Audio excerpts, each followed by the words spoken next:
Добър вечер на всички. Много се радвам, че сте тук. Виждам много приятели и си може да сте, че споделите тази вечер с мен. А именно представяне на първата песен от проекта Земела. В този проект не съм самичка. В този проект участва и Виктория Манчева, която обаче остана в Лондон, тъй като и се случва най-красивото нещо, което и най-голямото щастие, което може да се случи на една жена, именно да роди втората си рожба. И тя не може да пътува в момента, забранено е, разбира се, тъй като скоро ще роди. Но тя записа едно послание за вас, нека да го чуем и видим. Здравейте! Аз съм Виктория Манчева и съм другата половина на Земела. Благодаря ви много, че дойдохте и уважихте нашето представяне на видеоклипа към песента ни Коне, първия ни сингъл. Бих искала просто да кажа няколко думи за Земела, тъй като нямам щастието да присъствам там физически. Какво означава Земела? Коя е Земела? Може би някои от вас вече знаят, вероятно доста от вас вече знаят. Земела е името на древната богиня на българи и траки, богинята на земята и на плодородието. Тя е също така и майката на бог Дионис, богът на виното и винарството. Земела е символ на женствеността, на красотата, на силата на жената. Също така е майка на земята, толкова важна за българите. И също така съвкупността на Земела с Дионис е символ на всяко ново начало, на всяко ново начинание, на надежда и на вяра в успеха, което е толкова нужно за нас, българите, в днешно време. Смятам, че този проект като цяло има шанса да покаже, че трябва да вярваме в нещо по-хубаво и в нещо по-красиво и всички имаме право на това. И в този ред на мисли самия формат на Земела и нашата формация цели точно това, новото начало, опирайки се на старото, опирайки се на нашите корени. Искаме да покажем, че всъщност ние можем да бъдем модерни, можем да бъдем съвременни и в същото време можем да бъдем силни благодарение на миналото си. И нашия проект като цяло цели точно това. Искаме да покажем уважението си към миналото, а именно към българската народна музика, която много ценим и смятаме, че има невероятен жар и пламък. И в същото време искаме да я представим по един нов начин, подобно на, както и друг път съм казвала, подобно на пепеляшка, да я облечем, да я пременим в нещо красиво, ново, съвременно и да покажем нейната красота на всички в днешно време. Доста хора са загубили способността си да оценяват тези качества и им е нужна някакси помощ от страна на нас или на някой друг да видят тази красота с очите си и надявам се, че сме успели да постигнем това с нашето ново начинание. Искрено се надявам и на вас да ви хареса и приятно гледане на нашето видео. Благодаря! Това беше Вики. Тя ментално е с нас сега. Искам да споделя една история с вас, именно историята на Земела. Имало едно време един многоброен народ. Хората от този народ били наследили най-древните цивилизации в света – траки и прабългари. Днес хората от този народ се наричат българи.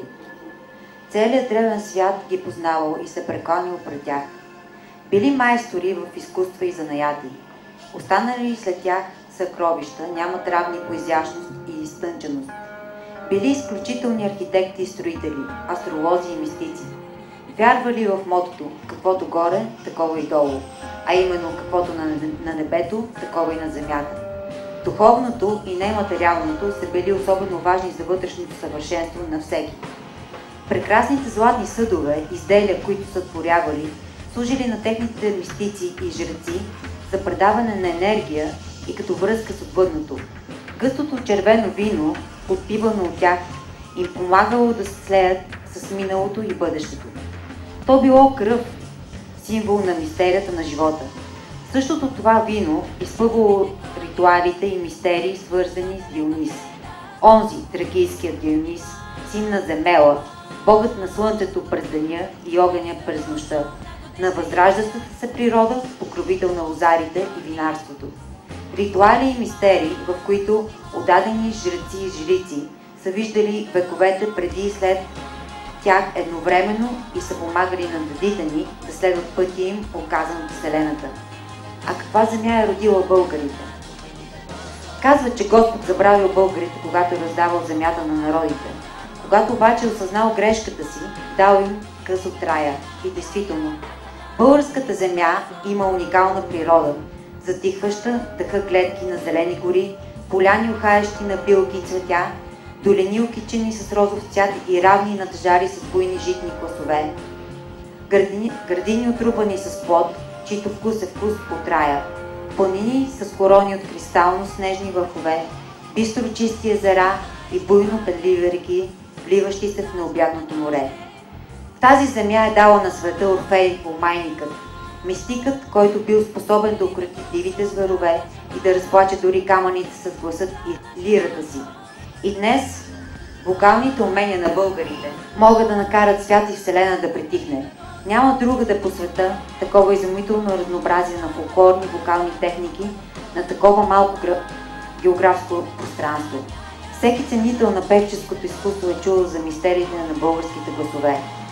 Същата тази земя дала на света герои като Спартак и Тервел, безразсъдни в битките, зашеметяващи в стратегиите. Същия този народ е дал на света кирилицата, за да има светлина в тъмнината през вековете, за да погледнат слепите и да се развиват мъдрите. Такава е приказката за българския народ, драги мои приятели. Този народ е велик и мъдър, талантлив и смел. Това са българите на Земела.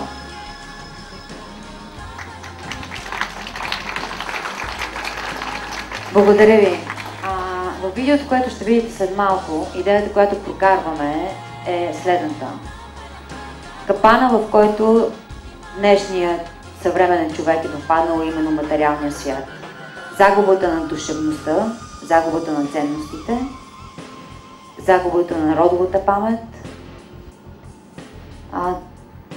В момента поставям диагноза, но смятам, че до голяма степен съм права. Хората, които стоят зад проекта Земела, защото той не е само музикален, в музикалния проект участваме аз и Виктория Манчева. За този проект стои Миро Гечев като аранжор.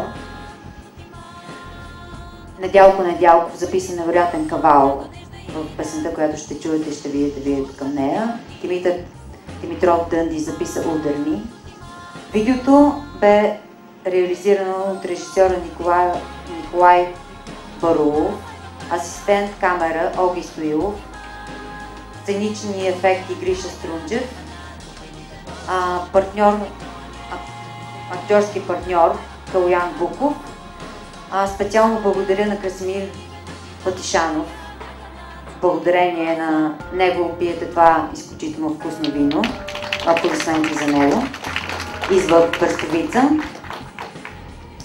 Не мога да не благодаря на нашия графичен дизайнер Красимир Андреев, който също е тук. Аплодисменти за този мой любим приятел. Райна Славчева, благодарение на която изглеждам по този начин, нашия дизайнер. Проектът за Мела не е само музикален, но за това ще разберете малко по-късно. Нека сега да чуем и да видим видеото, за което сме се събрали тази вечер. Благодаря ви.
Това беше шопската песен Чичовите кони, която ние нарекохме Коне.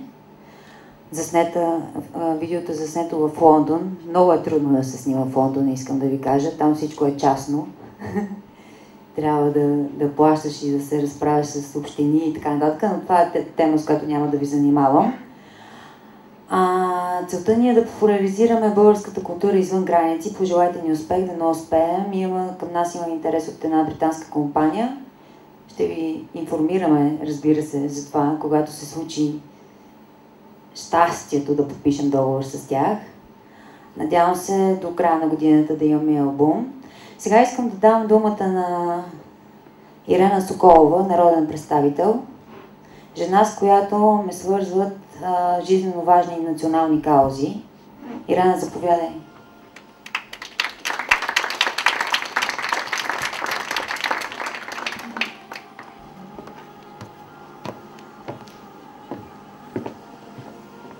Благодаря.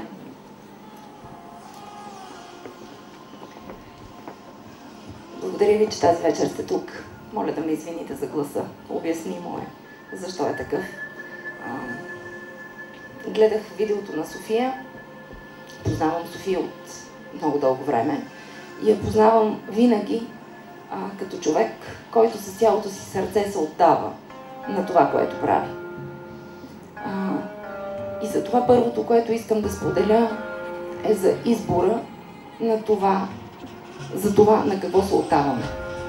Отдаваме се обикновено на събития, на каузи, на хора, на които имаме доверие и които сякаш стават наша точка на опора, в която можем да намерим и пристан, можем да намерим и вдъхновение. Това, което е избрала да направи София, това, което е избрала да направи Виктория, всъщност е да се върнат към корените. И това е втората ми идея, че ние се връщаме към корените обикновено тогава, когато усещаме, че жизненият път е накрая.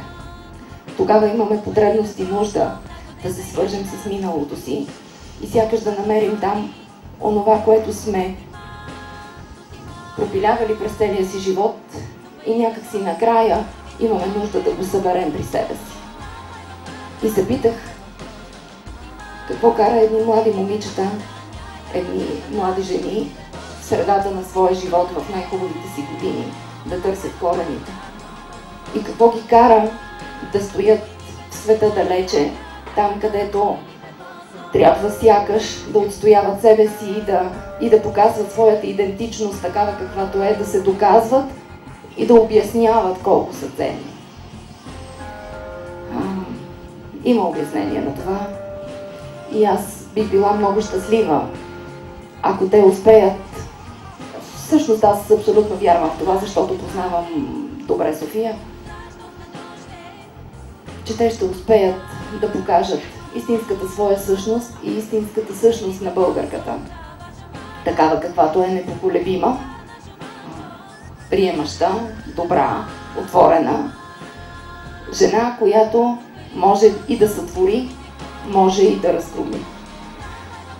И третото, което искам да кажа, е за символите, защото конете, за които говори и за които пеят София и Виктория, корените, към които се връщат, розите, които тази вечер и подарявам, това са универсалните символи на нашия живот.